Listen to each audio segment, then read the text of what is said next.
बदलापुरातील शिवसेना नगरसेवक आणि युवासेना जिल्हाध्यक्ष रोहन पाटील यांच्यासह 8 ते 10 जणांवर बदलापूर पूर्व पोलीस ठाण्यात गुन्हा दाखल करण्यात आलाय।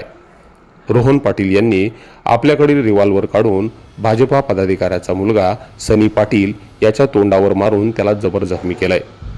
त्याचबरोबर रोहन पाटील यांच्यासोबत असलेल्या 8 ते 10 जणांनी सनी पाटील याला लोखंडी रॉड आणि लाथाबुक्क्यांनी बेदम मारहाण केली आहे।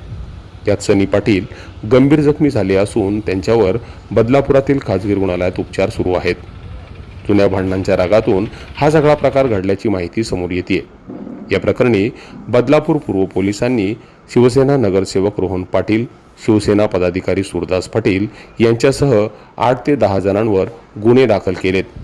तर भाजपा पदाधिकाऱ्याचा मुलगा सनी पाटील याच्यावर देखील सेना नगरसेवक रोहन पाटीलला मारहाण केल्याच्या आरोपाखाली परस्पर विरोधी गुन्हे दाखल करण्यात आलेत। बदलापुरातील एका हळदीच्या कार्यक्रमात सनी पाटील यानं आपल्या काही साथीदारांसह विकी पंजवानी याला लाथाबुक्क्यांनी मारहाण केली। त्यावेळी भांडणं सोडवण्यासाठी गेलेल्या रोहन पाटील यांना देखील मारहाण करण्यात आली। अशा प्रकारे सनी पाटील आणि रोहन पाटील या दोन्ही गटांच्या विरोधात परस्पर विरोधी गुन्हे दाखल करण्यात आलेत।